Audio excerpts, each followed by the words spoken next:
Javier García presentó un proyecto de ley que aspira a difundir un registro público con el nombre de las personas que hayan sido procesadas por delitos de violencia doméstica. Vamos a profundizar este tema sobre este registro, cómo sería, dónde se conocería y a quién se pondría en ese registro, con el senador Javier García, quien está en el móvil de Desayunos Informales. Buenos días, senador.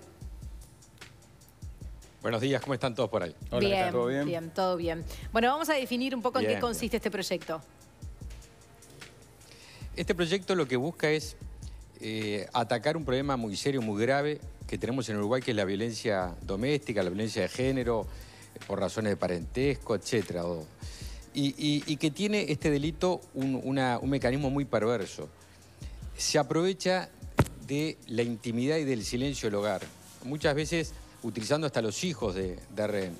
Y al final de esta cadena hay un eslabón que es que muchas veces la persona que comete este delito, esta violencia, que agrede a su pareja, generalmente una mujer, vuelve a reincidir. A veces tiene un procesamiento antes, como muchas veces ustedes informan, o ha violado reiteradamente las medidas cautelares que le pone un juez, y se aprovecha no solo del silencio del hogar, se aprovecha de que después que tiene un procesamiento su nombre también queda en reserva. Es decir, entre comillas, es muy valiente y muy macho para pegar y para agredir a su pareja, a su mujer en su casa, y después se aprovecha del silencio que la práctica habitual tiene sobre el nombre del agresor. Y el agresor solo lo sabe el nombre del agresor, la identidad de la víctima, el juez y nadie más en la sociedad, por esa práctica habitual de no conocer la identidad del agresor.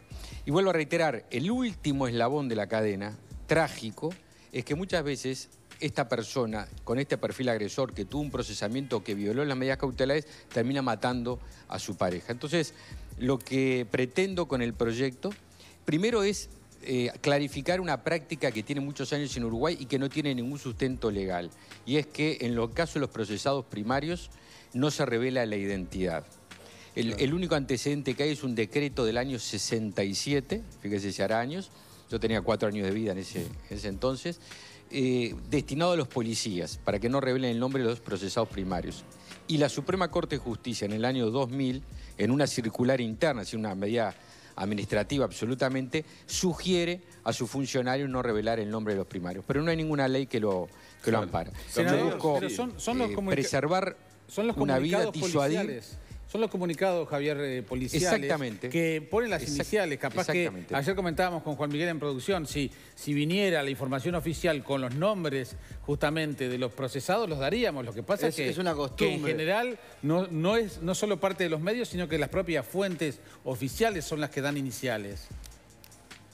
Exactamente, por ese decreto del año 67, pero que es un decreto que va en contra de un artículo de la Constitución de la República, que es el artículo 29, que ampara la libertad de información sin límites, excepto lo que fija la ley. Ley que en este caso no existe, porque nada limita. Y vuelvo a plantear. Ahora, Javier, el objetivo. Una cosa es dar los nombres a la prensa cuando son procesados, otra cosa es hacer una lista de procesados que además son procesados, no tienen una condena definitiva, es el inicio del proceso, pero legalmente todavía no son culpables.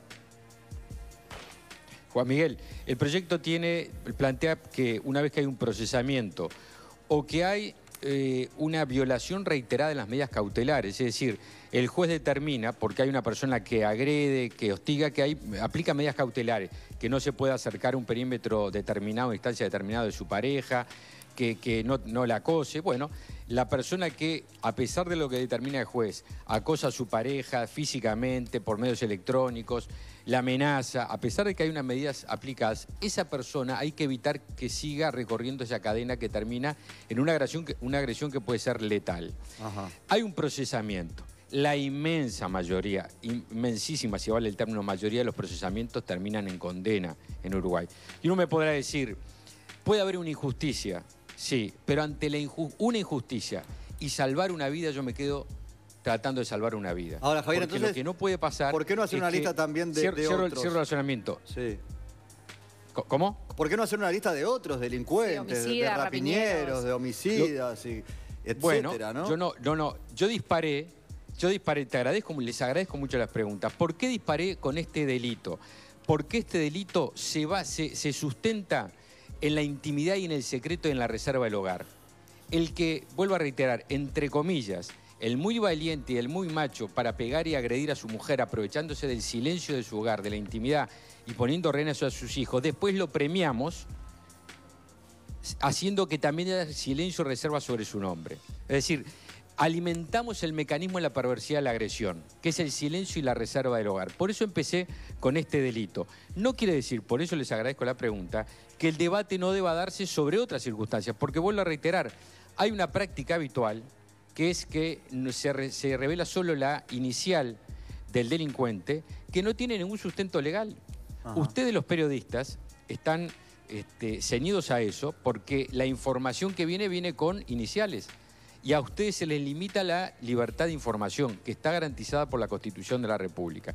Yo empecé por este tema porque, vuelvo a decir, el mecanismo del delito se usa del silencio y la reserva. Y quiero cortar ese silencio y esa reserva como mecanismo disuasivo para que no termine, vuelvo a reiterar, en el último eslabón de la cadena, que es que esta persona, que aprovechándose de la intimidad del hogar, agrede a su pareja, termina matándola, a pesar de ser una persona con antecedentes penales o violador de las medidas cautelares. Javier, obviamente, cuando hablas de procesamientos y en esta lista, estamos pensando en procesamientos sin prisión, porque los otros están en la cárcel, se supone que no van a poder cometer un delito de este tipo. Ahora, insisto, ¿qué pasa con el daño que se puede causar a una persona que en realidad era inocente?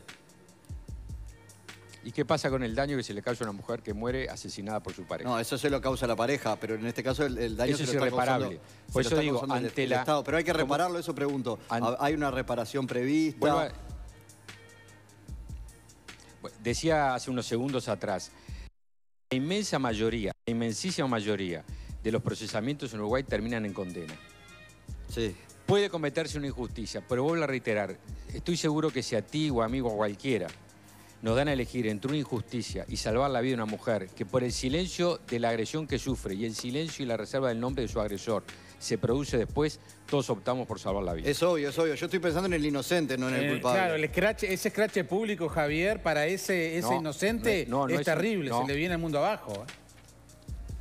No es un escrache. Yo creo... A ver, Jaime, me parece que el término no es... Bueno, pero tampoco a nadie le gusta que, si es inocente... Aquí estoy hablando de un proceso...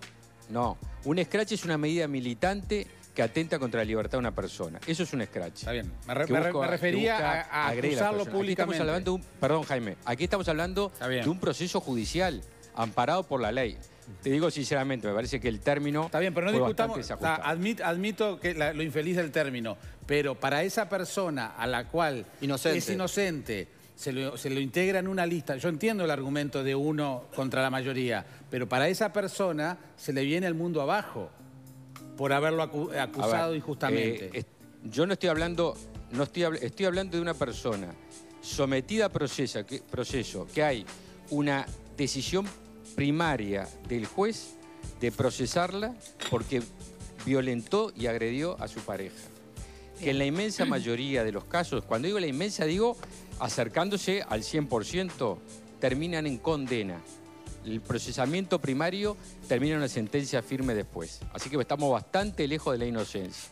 Y vuelvo a reiterar, quizás en el cúmulo, mire que este es un delito que termina en... Bueno, gran parte de los homicidios en Uruguay, hoy, o una parte importante, son por violencia doméstica o violencia de género. Entonces, el bien superior a preservar y a cuidar es la vida de un ser humano. Bien. Javier García, muchísimas gracias. Me parece que si ese es el bien superior, nosotros tenemos cierro el razonamiento, que si es el bien superior, tenemos que tomar todas las medidas necesarias. Perfecto. Senador, muchísimas gracias por este móvil. Gracias. Hasta luego. Un abrazo y buen día para todos. Chau, chau. Igualmente, hasta luego. Momento de hacer una tanda.